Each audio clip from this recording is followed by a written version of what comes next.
I was standing on my dock at Lake Norman, North Carolina, watching the sunset paint the water orange and pink when I heard the golf cart pull up behind my house.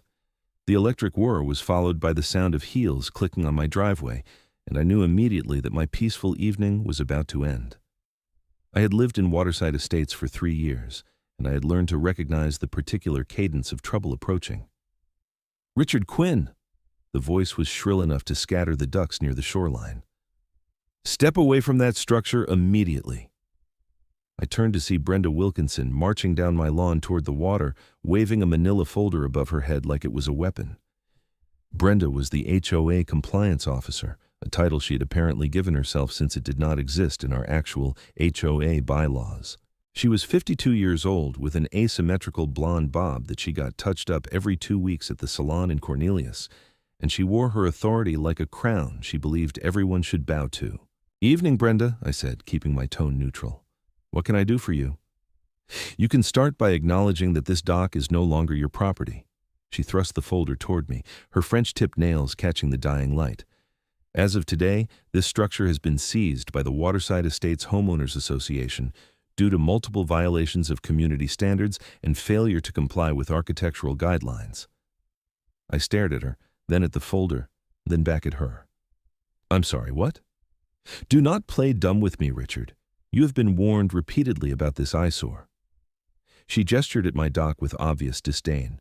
"The wood is weathered, the color does not match the approved palette, and the length extends beyond the permitted waterfront boundary.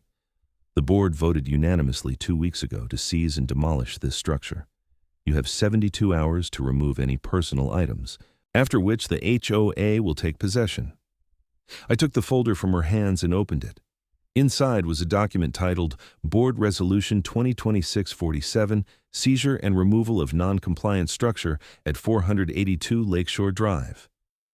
It was dated May 10, 2026, which was 16 days ago. The resolution outlined numerous violations I had allegedly committed and stated that the HOA board had voted 5-0 to authorize seizure of my dock.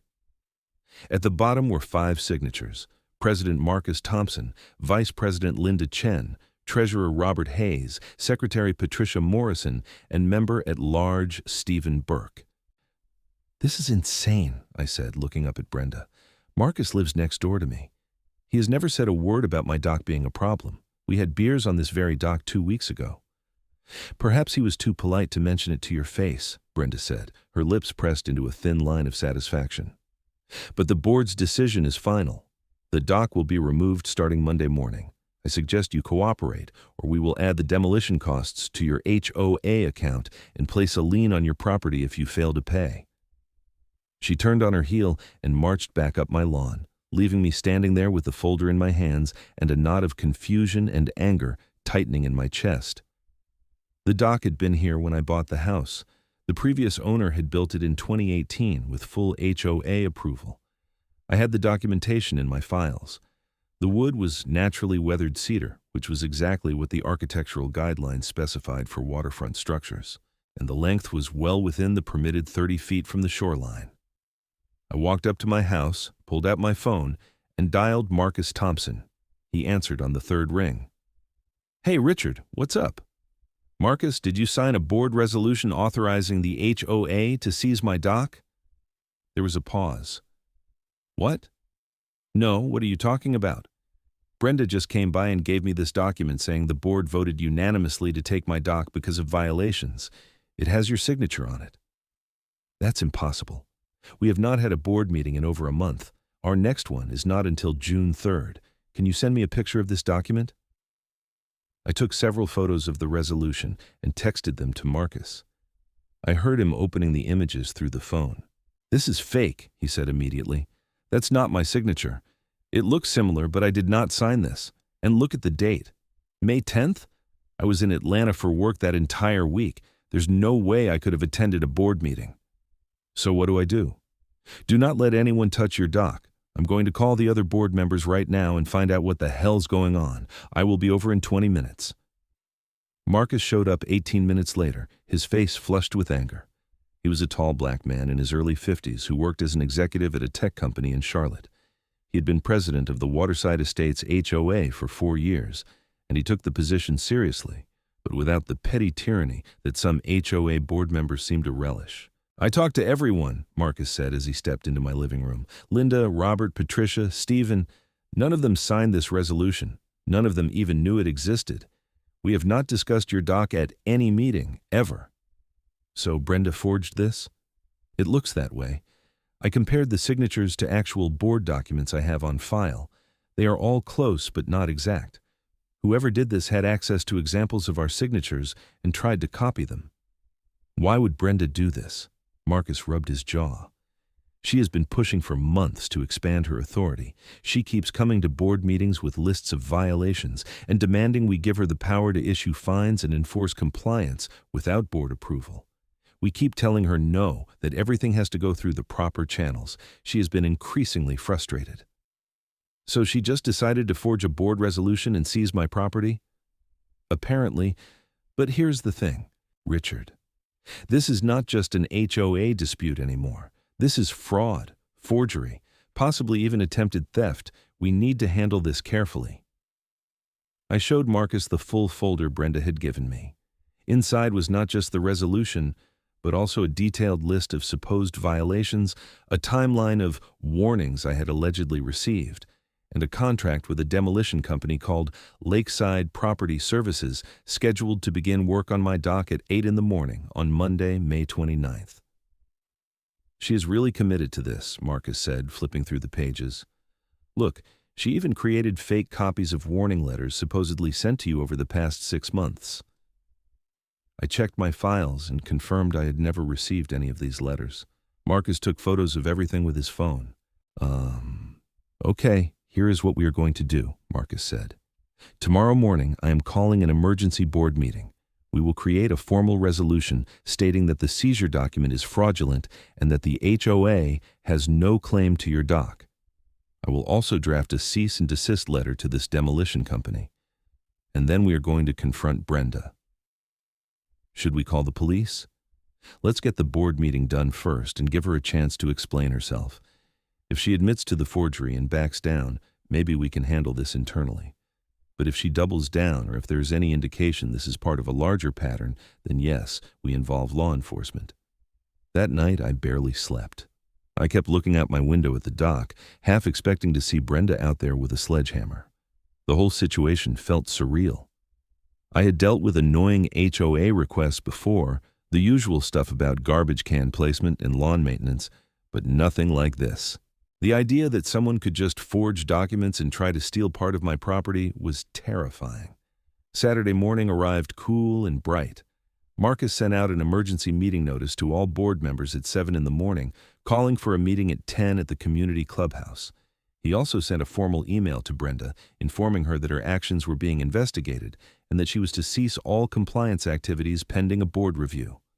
At 9:30, my doorbell rang. It was Brenda, and she looked furious. "You have some nerve going to Marcus with your lies," she said the moment I opened the door. "That resolution is legitimate, and you know it. You're just trying to weasel out of the consequences of your violations." "Brenda, Marcus says he never signed that document. None of the board members did. He is lying to protect you because you are buddies. But I have the official resolution right here, properly executed and filed. You cannot just ignore it because you do not like it." "Then come to the board meeting at 10 and explain where you got it." Her eyes narrowed. "I do not have to explain anything to you. I am the compliance officer." "That is not an actual position, Brenda. It is not in the bylaws." "It absolutely is. The board appointed me." "When?" "That is none of your business. The point is, I have the authority to enforce community standards, and your dock is coming down on Monday." Marcus appeared from the side of my house, where he had been checking the dock for any overnight tampering. "Brenda, as president of this HOA, I am telling you directly that no such resolution was ever passed by this board. Whatever document you have is fraudulent." Brenda's face turned red. "How dare you accuse me of fraud? I have dedicated years to this community, keeping property values high and standards intact, while people like you let violations slide because you care more about being popular than about rules." "Then prove it," Marcus said calmly.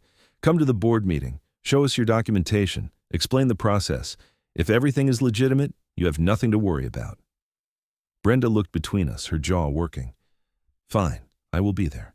And when I prove that resolution is valid, I expect an apology from both of you." She stormed back to her golf cart and drove away, her tires spitting gravel. The emergency board meeting convened at 10 in the clubhouse, a small building near the community pool with a meeting room that could hold about 30 people. All 5 board members were present: Marcus, Linda Chen, the vice president who was a real estate attorney, Robert Hayes, the treasurer who ran an accounting firm, Patricia Morrison, the secretary who was a retired teacher, and Stephen Burke, a member at large who owned a construction company. I was allowed to attend as the affected homeowner. Brenda arrived exactly at 10, carrying a leather briefcase that looked expensive. Marcus called the meeting to order and explained the situation. He described how Brenda had presented me with a board resolution that none of the board members had signed or even knew about.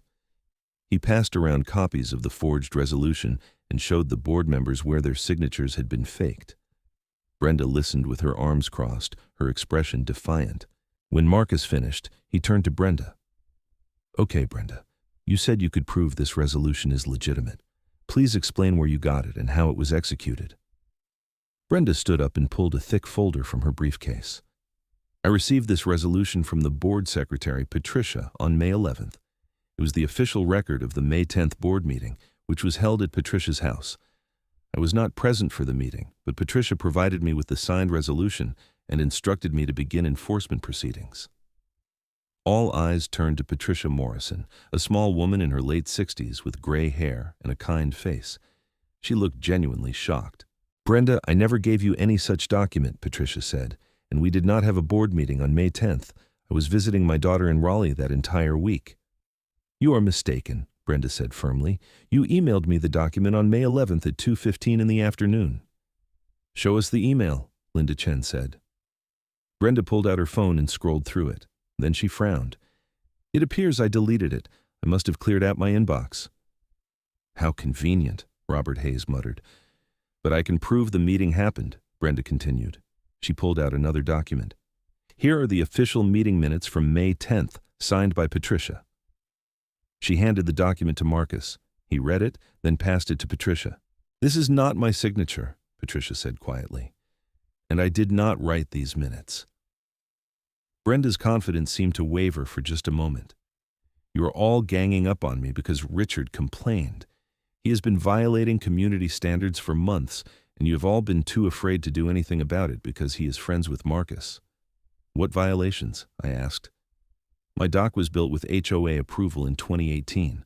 I have the original architectural review application and approval letter. The wood is weathered cedar, which is exactly what the guidelines specify.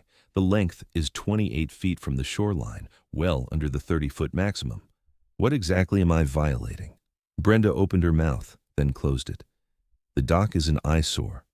"That is not a violation," Linda Chen said in her attorney voice. "Aesthetic preferences are not enforceable unless they violate specific written guidelines. What specific guideline is Richard violating?" "The color." "Aye," Brenda said. "The weathered gray does not match the approved color palette." "The approved color palette for docks includes natural weathered wood," Stephen Burke said.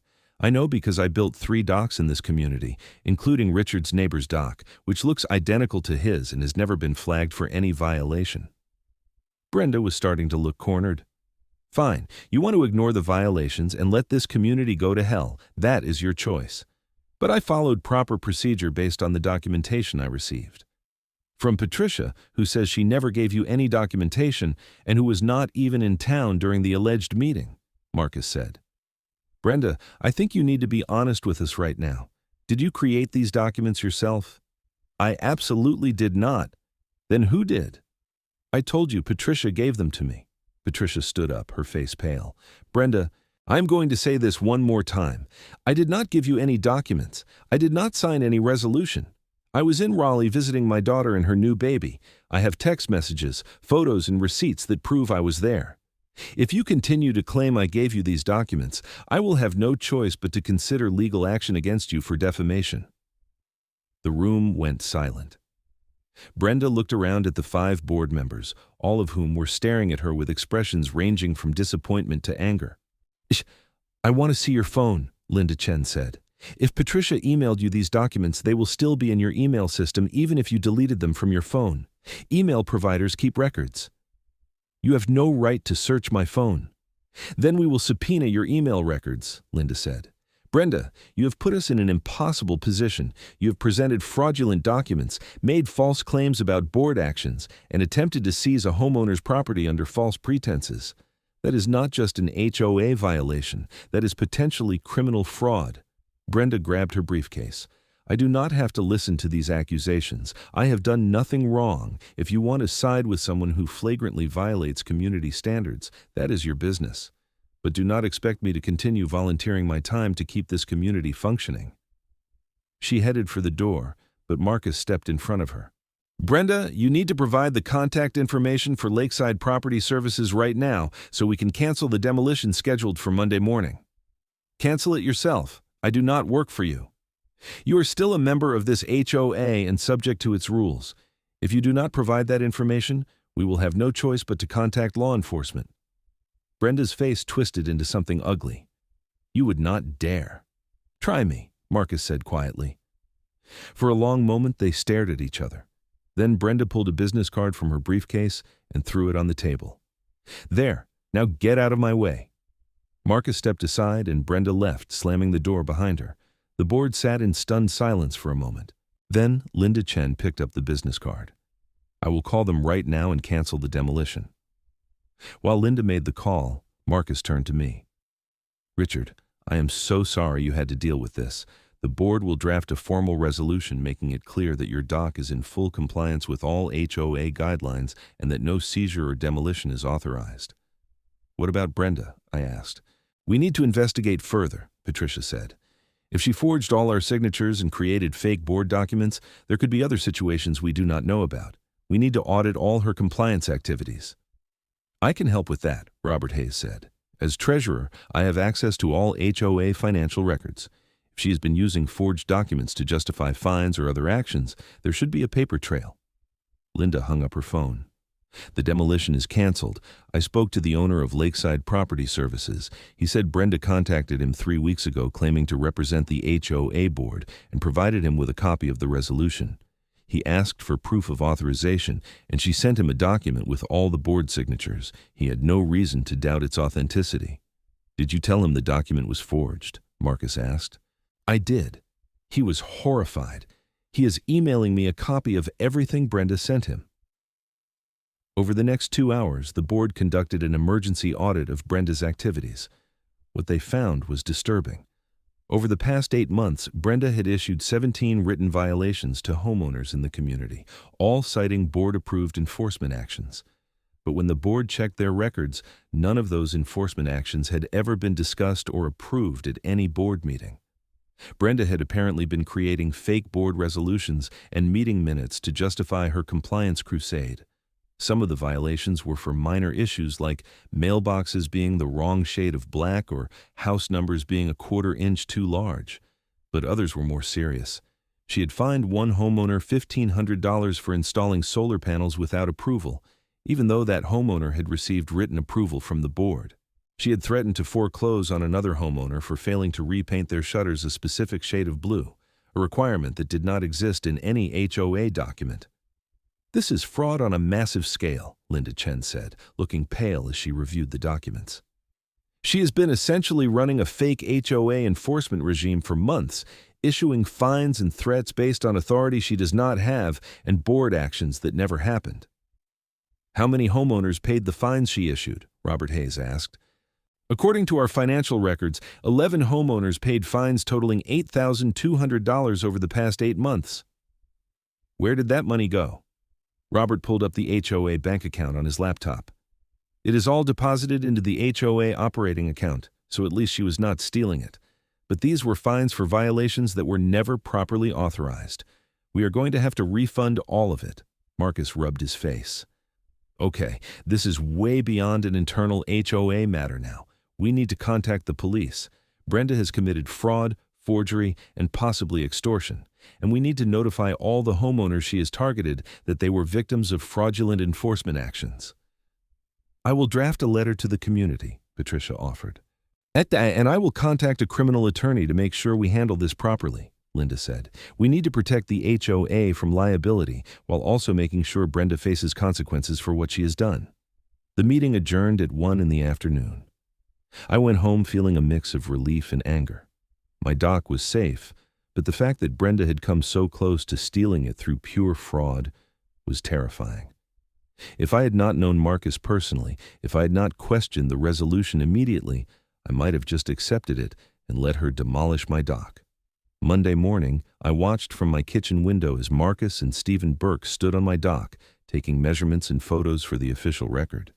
They wanted documentation proving my dock was in full compliance in case Brenda tried anything else. At 11 in the morning, Marcus called me. "The police want to talk to you. Can you come down to the station?" I drove to the Cornelius Police Department and met with Detective Sarah Mitchell, a woman in her early 40s with short brown hair and a no-nonsense attitude. She had already spoken with Marcus and reviewed the forged documents. "Mr. Quinn, I need you to walk me through exactly what happened when Ms. Wilkinson approached you on Friday evening," she said. I told her everything, starting with Brenda showing up at my dock and ending with the emergency board meeting. Detective Mitchell took notes and asked clarifying questions. "Have you had any previous conflicts with Ms. Wilkinson?" "Not really. She has left notes on my garbage cans a few times saying I put them out too early or brought them in too late, but nothing major." "Did you ever comply with her requests?" "Usually, yes. It was easier than arguing. But I never received any official warnings or fines from her until Friday." Detective Mitchell showed me a printout of the forged resolution. "When you first saw this document, did you believe it was legitimate?" "For about 30 seconds, maybe. But then I realized it did not make sense because Marcus had never mentioned any issues with my dock. That's why I called him immediately." "You are lucky you did," she said. "We are investigating several other cases where homeowners in your community received what they believed were legitimate enforcement actions from Ms. Wilkinson. Most of them paid the fines without questioning whether the board had actually authorized them. What happens now? We are going to interview Ms. Wilkinson and examine her records. Based on what the HOA board has provided, there's clear evidence of forgery and fraud. The district attorney will decide what charges to file." I left the police station feeling a strange sense of vindication. This was not just a personal dispute anymore. Brenda had been running a systematic fraud operation against her own community.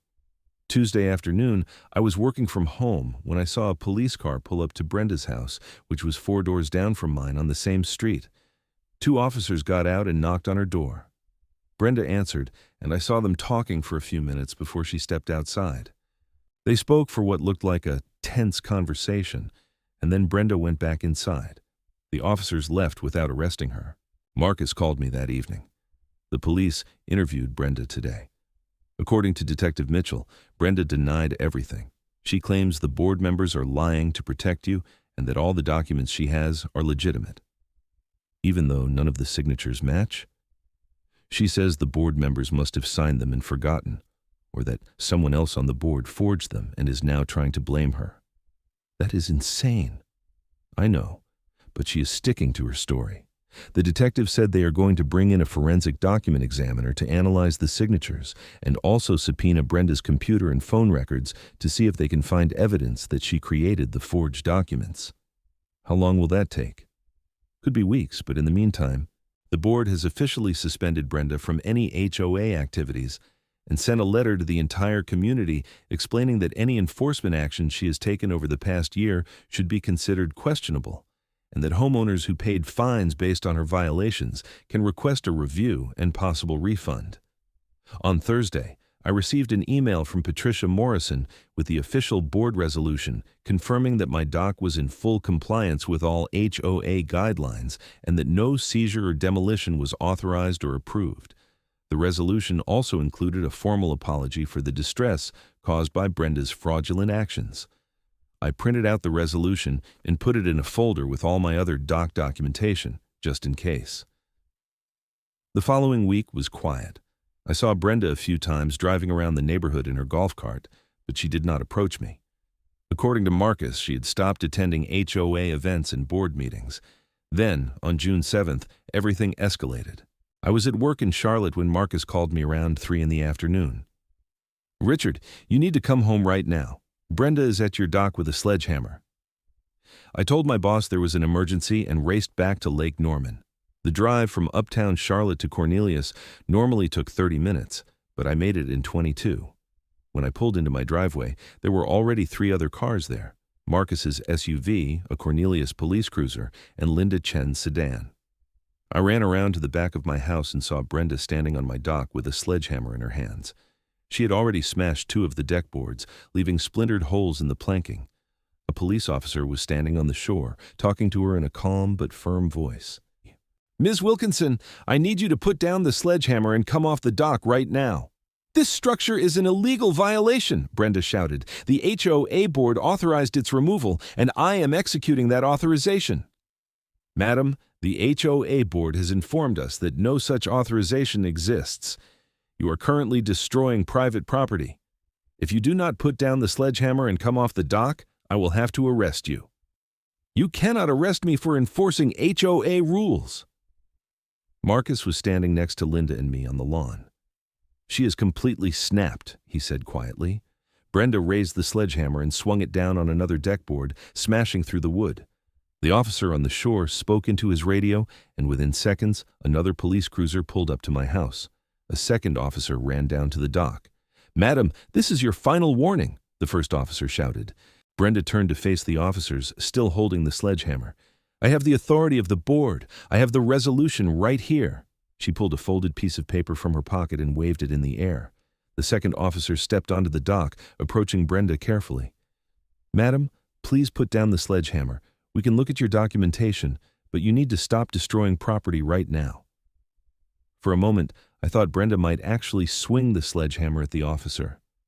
But then her shoulders sagged, and she dropped the tool onto the deck with a heavy thud. The second officer quickly moved forward, took her arm, and led her off the dock. The first officer walked over to us. "Mr. Quinn, I am Officer Davis. I'm sorry about your dock. You will need to file a report for the property damage." "Is she under arrest?" "Yes, sir. We are charging her with criminal mischief and destruction of property. Given the ongoing investigation into the fraud allegations, the district attorney may add additional charges." I watched as the second officer put handcuffs on Brenda and led her to the police cruiser. She was crying now, mascara running down her face. She looked nothing like the confident, aggressive woman who had confronted me on this same dock 11 days earlier. After the police left, Marcus, Linda, and I stood looking at the damage. 3 deck boards were completely destroyed, and a 4th was cracked. "I can have my crew out here tomorrow to fix this," Stephen Burke said, walking up from the side of the house where he had been watching the scene. "This is on the HOA. We will pay for all the repairs." "You do not have to do that," I said. "Yes, we do," Linda said firmly. Brenda was acting as an HOA representative, even though she had no authority. The HOA is liable for the damage she caused. We have insurance for exactly this kind of thing. That evening, I sat on my partially destroyed dock with a beer, watching the sunset over Lake Norman. It had been one of the strangest and most stressful 2 weeks of my life. I kept thinking about how close Brenda had come to demolishing my entire dock. If she had hired a demolition crew before I noticed the fake resolution, I would have come home to find my dock gone and then faced a legal battle to prove the authorization was fraudulent. The next morning, Stephen Burke showed up with 2 workers and a truck full of materials. They spent 4 hours removing the damaged boards and installing new cedar planks that matched the existing wood perfectly. When they finished, the dock looked as good as new, better even. "Give it a year to weather, and you will not be able to tell which boards are new," Stephen said as he packed up his tools. On June 15th, I received a call from Detective Mitchell asking me to come to the police station to review some evidence. When I arrived, she showed me into a small conference room where Marcus and Linda were already waiting. "Thank you all for coming," Detective Mitchell said. "We have completed our forensic analysis of the documents Ms. Wilkinson provided, and I wanted to share our findings with you before we proceed with formal charges." She spread several documents out on the table, including the forged board resolution authorizing seizure of my dock. "Our document examiner confirmed that all 5 signatures on this resolution are forgeries. None of them match the authentic signatures of the board members. More importantly, we recovered Ms. Wilkinson's computer and phone under a search warrant.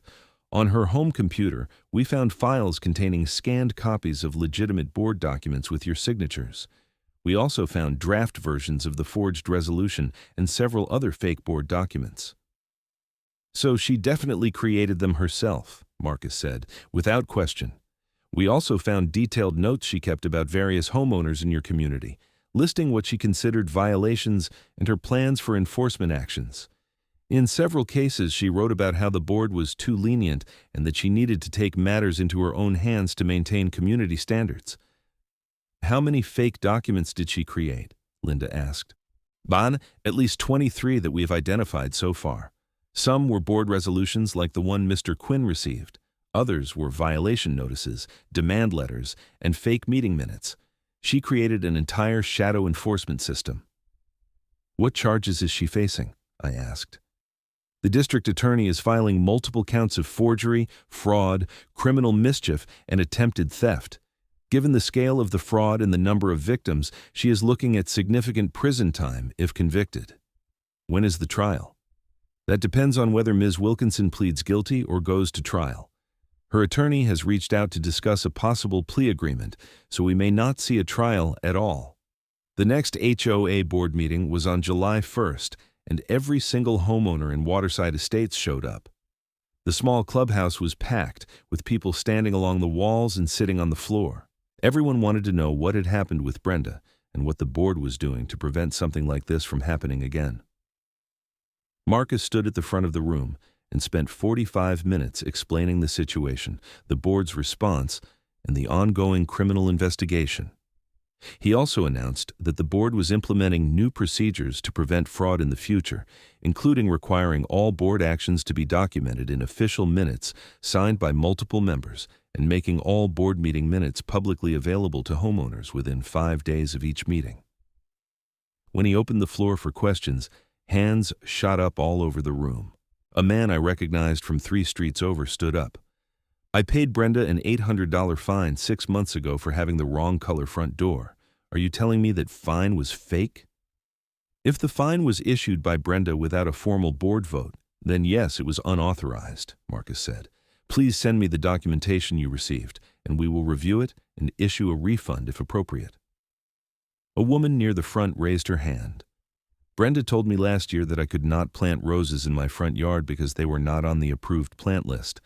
I wanted to plant roses, but I listened to her. Was she lying about that too? There is no approved plant list in our HOA guidelines, Patricia Morrison said.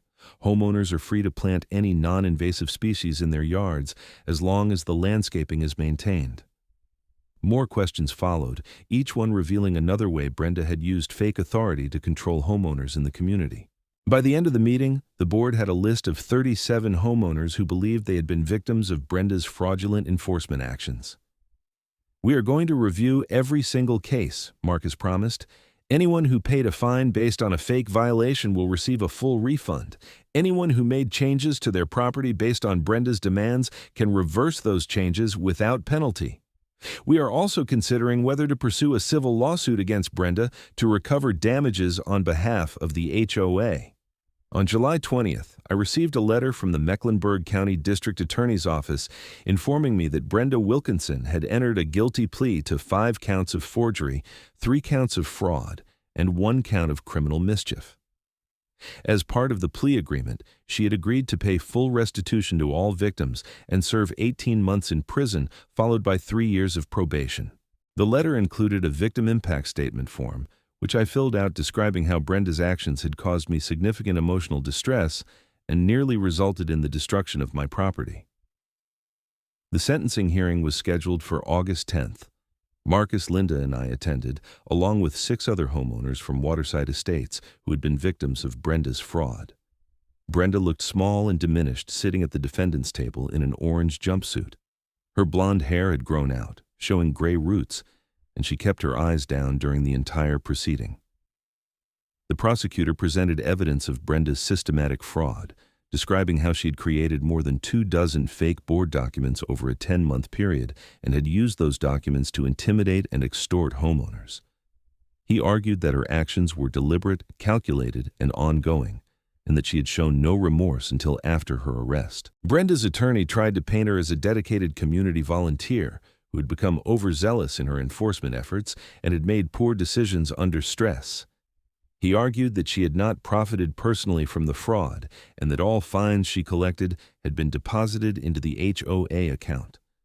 When the judge asked if Brenda wanted to make a statement, she stood up and spoke in a voice so quiet the judge had to ask her to speak up. "I just wanted to keep the community nice," she said. "Property values are important, and I thought if I let people violate the rules, everything would fall apart. I know I went too far. I'm sorry." The judge was not impressed. "Ms. Wilkinson, you did not go too far. You committed calculated fraud against your neighbors. You forged legal documents, impersonated your HOA board, and attempted to steal property that did not belong to you. The fact that you believed you were acting in the community's interest does not excuse your criminal behavior. This court takes property crimes and fraud very seriously." He sentenced Brenda to the full 18 months in prison as agreed in the plea deal, followed by 3 years of supervised probation. He also ordered her to pay $23,000 in restitution to the HOA and individual victims and to perform 500 hours of community service after her release. As the bailiff led Brenda away, she looked back at the gallery where all the Waterside Estates homeowners were sitting. Her expression was a mix of anger and humiliation. I felt a strange combination of satisfaction and pity. She had brought this on herself, but watching her get led away in handcuffs was still jarring. After the sentencing, Marcus organized a lunch for everyone who had attended the hearing. We went to a barbecue place in Cornelius and spent 2 hours talking about everything except Brenda and the HOA. Life in Waterside Estates slowly returned to normal. The board implemented stricter oversight procedures and created a new volunteer orientation program that emphasized working within the rules rather than trying to create new ones. They also revised the compliance process to require board approval for any enforcement action beyond a friendly reminder letter. I spent the rest of the summer enjoying my dock, which had become something of a symbol of victory over HOA tyranny. Neighbors I barely knew would wave at me as they drove their boats past, and a few stopped by to tell me their own stories about Brenda's attempted enforcement actions that they had questioned or ignored. In September, Marcus stepped down as HOA president, saying he needed to focus on his work after a promotion at his tech company. Linda Chen took over as president, and she immediately implemented a new transparency policy that required all board documents to be posted on the HOA website within 48 hours of creation. The HOA also hired a professional management company to handle compliance issues, taking that responsibility away from volunteers entirely. The management company sent a representative to walk every street in the community and document actual violations, which turned out to be remarkably few. Most of the issues Brenda had obsessed over were either not actual violations or were so minor that no reasonable person would consider them problems. By October, the only real reminder of the whole drama was the lawsuit the HOA had filed against Brenda for damages. The board was seeking to recover the cost of repairing my dock, the legal fees associated with investigating her fraud, and the administrative costs of reviewing and refunding all the fake fines she had issued. Brenda's attorney argued that she was judgment-proof since she was in prison and had no significant assets, but the court ruled that the judgment would remain valid and could be enforced against any future earnings or property she acquired. On a cool evening in November, I was sitting on my dock with Marcus, fishing for bass and drinking beer, when he brought up the whole situation for the first time in months. "You know what is crazy?" he said. "If Brenda had just come to you directly and asked you to restain your dock or something reasonable like that, you probably would have done it." "Probably," I agreed. "I'm not trying to be difficult. I just want to enjoy my house." That is the thing about HOA tyrants. They cannot just ask nicely or work with people. They need authority and control. They need rules and enforcement. And when they do not have legitimate authority, they create it themselves. Do you think she actually believed she had the right to do what she did? Marcus thought about that. "I think she started out believing the board was not taking violations seriously enough, and she decided to push boundaries a little. And then when no one stopped her, she pushed further. By the time she was forging board resolutions, she had convinced herself it was justified because she was protecting the community. That is a pretty dark path. It is. And it is why HOAs can be so dangerous. You give someone a little bit of power over their neighbors, and some people just cannot handle it responsibly. We fished in comfortable silence for a while, watching the sunset over the lake. Despite everything that had happened, I felt genuinely lucky. Lucky that I had questioned the forged resolution immediately. Lucky that Marcus lived next door and was reasonable enough to investigate. Lucky that the board took the fraud seriously and involved law enforcement instead of trying to handle it internally. If any of those things had been different, I might have lost my dock. Or worse, I might have just accepted Brenda's authority and spent years living under her fraudulent enforcement regime like so many other homeowners had. December brought the final chapter of the saga. The HOA received the full restitution payment from Brenda's family, who had apparently paid it on her behalf to avoid having the judgment follow her for the rest of her life. The board used the money to refund all the fake fines Brenda had collected and to create a legal defense fund for homeowners who faced future HOA disputes. They also used part of the money to install a new sign at the entrance to Waterside Estates. Instead of the usual generic community name and rules, the new sign included a statement, Waterside Estates HOA, dedicated to reasonable rules, transparent governance, and respecting property rights. It was perhaps a bit on the nose, but everyone appreciated the sentiment. On New Year's Eve, the community held a party at the clubhouse. I went with my girlfriend Diana Davis, who I had started dating in October. She had heard the whole doc story from multiple people by this point and found it both horrifying and hilarious. "So you are the famous doc guy," one of my neighbors said when we arrived at the party. "The man who defeated the HOA tyrant." "I did not really defeat anyone," I said. "The board and the police did all the actual work." "Still, you started it by refusing to accept that fake resolution. A lot of people would have just gone along with it." As midnight approached, Marcus found me on the clubhouse deck overlooking the pool.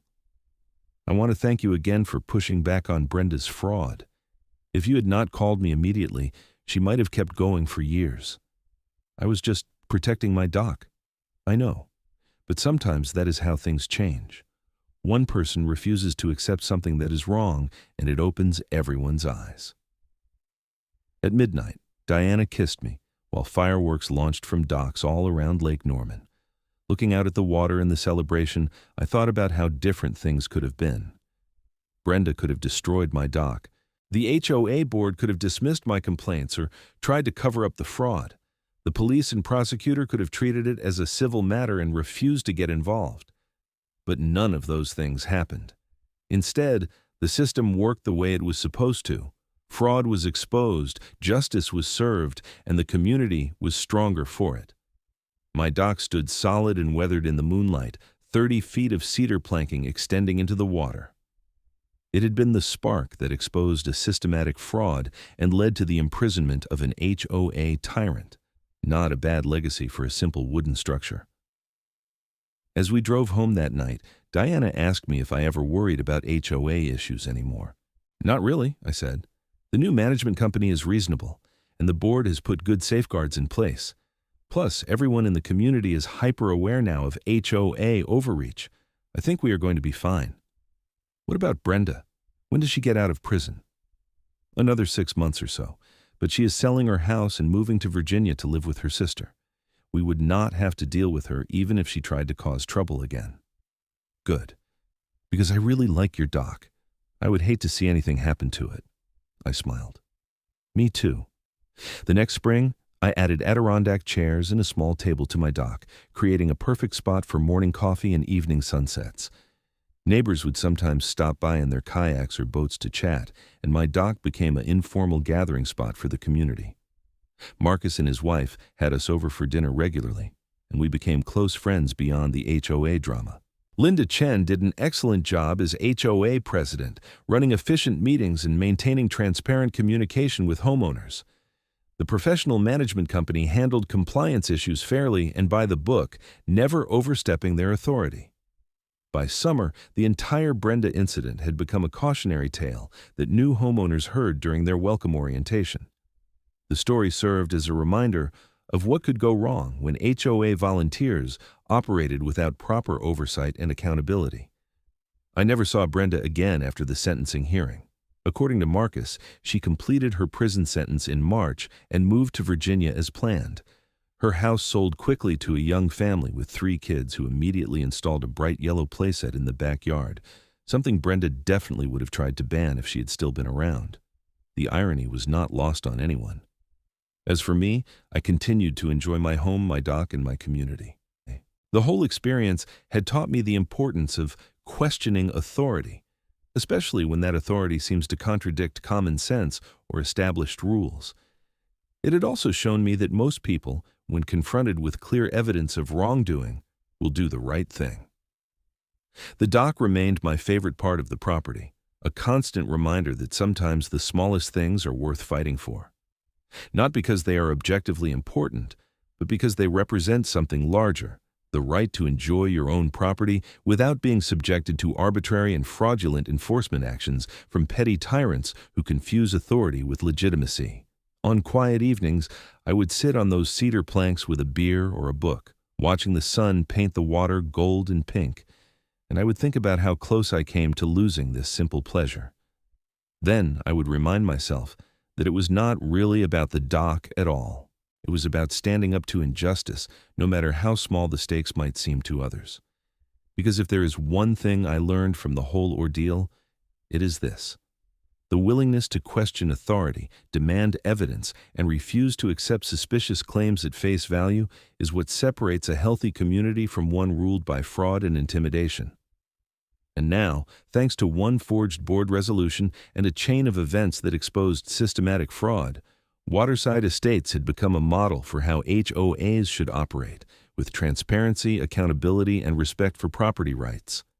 The dock that Brenda tried to seize had become a symbol of those principles, standing firm against the water and the weather, a testament to the importance of speaking up when something does not seem right.